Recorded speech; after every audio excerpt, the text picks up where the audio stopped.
So where else have you seen these reports that, I mean, Bleacher Report is what it is. Well, it started with the Bleacher Report. It's not like, but other people are picking it up. By the way, a little nugget for you. When you say other people, I don't mean to like call you on it. It's just that sometimes there are other sources we trust more than others. All right. I have FanSided. Mm-hmm. I have Sporting News. I have NESN, which is the Boston network. I have the very popular and respectable Times of India. Yes. I mean, everything Times of India prints, I read. But we're not getting into the Jim Bowdens of the world. No, none of that yet. But it does raise the question. If you lose today, and by you, I mean the Tigers. When talking about arbitration, yes. that they go with the arbitration hearing with Tarik Skubal, and Skubal's camp has a $32 million number out there. The Tigers have a $19 million number.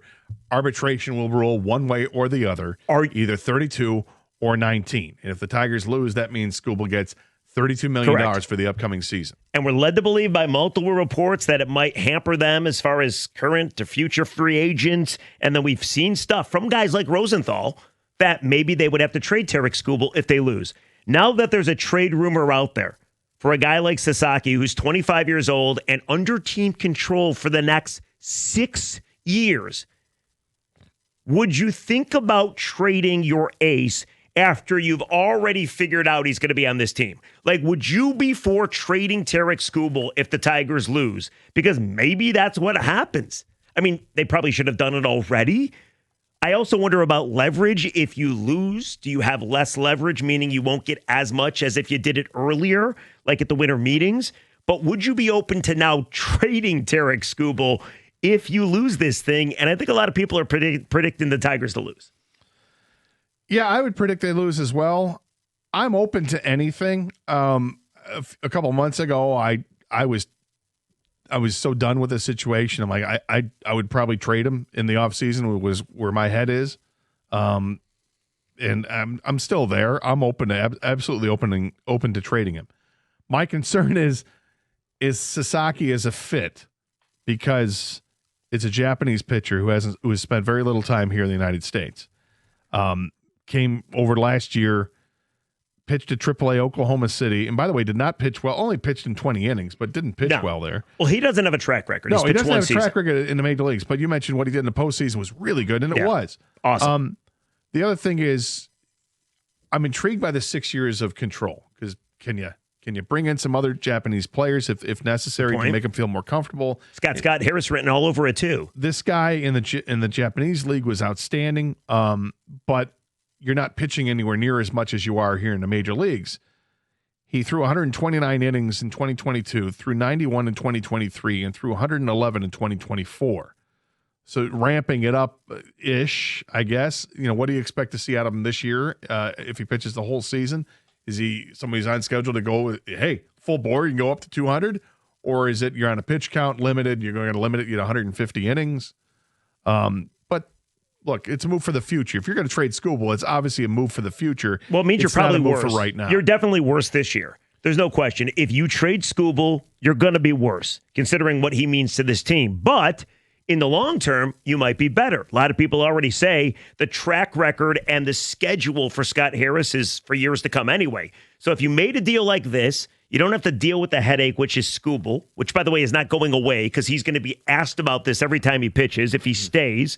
And furthermore, this would be the first big move that Scott Harris actually makes. Like, he hasn't traded a big name just yet. And then we'll figure out how it works out for him. I would be open to it.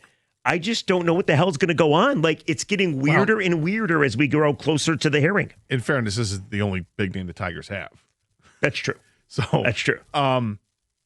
As I've gone through this a little bit during the break, looking up some other stuff, would I make this trade? I would.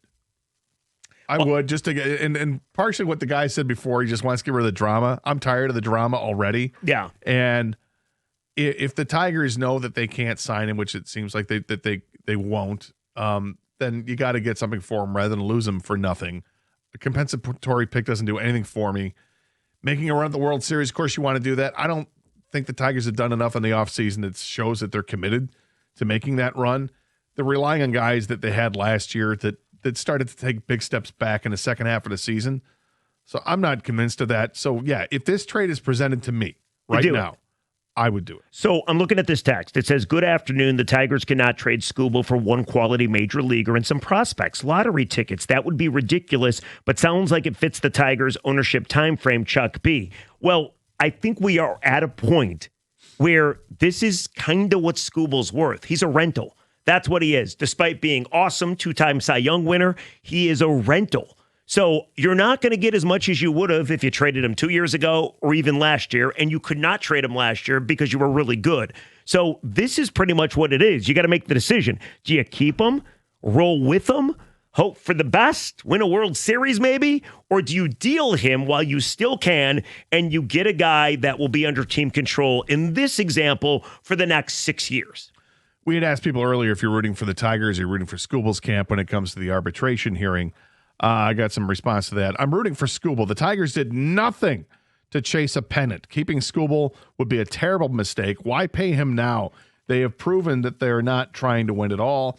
That's from Zach. I don't know if they've proven that they haven't done enough of what I want to see. I'll agree with that part. What anybody wanted to see. Because I don't believe in the plan of banking on the guys that were here last year to improve. I think there's evidence that that's not going to continue to be the case. I think a couple guys might have a chance to improve. Ultimately, I don't care anymore. I don't care if he wins or loses this arbitration hearing. Fair. I don't care if he stays or if he's traded. I don't care if they use any money that they saved on another arm or not. This organization and how they've handled themselves the past couple of years has completely lost me. That sounds a lot like Scott Boras. I don't care if he's there. I don't care if he's here. Let's embarrass Harris. Oh, look at you. You finally came up with the word. Actually, somebody texted me. Oh, all right. Yeah. Fair enough. I'm not that clever. Rooting for Skubal wouldn't be in this situation if Harris would have spent the money to make an actual championship contender. So if he won't spend the money on adding players, Skubal deserves all of it. Oh, Skubal's going to get paid soon enough, and even the number that they're throwing at him, $19 million, they don't have to pay him anything. No. I mean, this is in relativity. I mean, he's an arbitration eligible guy. He's not in free agency yet. I actually think Tarik Skubal, and nobody talks about this anymore, I think Tarik Skubal's being a little irresponsible himself. This is a dude that has 2 prior arm injuries. He doesn't have a contract past this year, whatever he gets paid, 19 or 32 million bucks. It's crazy that Scott Boras and the Tigers couldn't come together to keep Skubal here long term, and it takes all the risk away from Skubal and if he might get injured again. Well, what we don't know is if there were conversations a couple of years ago. Like, did the Tigers make any kind of long-term? They may have been. 4 years, $80 million is the number we heard, which is embarrassing. Yeah, but it's a starting point, and if the other camp doesn't even come back to you, it's... I hate how this whole thing is working. I don't like how Skubal's handled it. I don't like how the Tigers have handled it. Isn't it funny how you get pissed at everybody? Yeah, well, I don't think that's out of line. I think everybody is pissed at both sides. I don't think either side is pristine in this, or we're they're sick in the of right. it too. They both suck. Like, we're about to lose the best pitcher in baseball because you got a greedy agent on one side and you've got a team that people think are being miserly at this time. This sucks both ways. Well, there is no winner in this. And that's the thing that's weird to me, because Skubal went from a beloved star, which, by the way, we love our stars. Detroit loves our stars, to a guy that a lot of people, best pitcher in baseball, are willing to say goodbye to simply because they're done with the drama or he came out too early in a game. It's crazy how things have changed. The right answer of who to root for today is so obviously the Tigers, for the reasons the Gator has said, that I knew Rieger would say Skubal and Boras. Yes. Because Rieger is what he says. Well, because I'm right. Well, you can't tell me who to root for, by the way, but I think the Tigers have mismanaged this.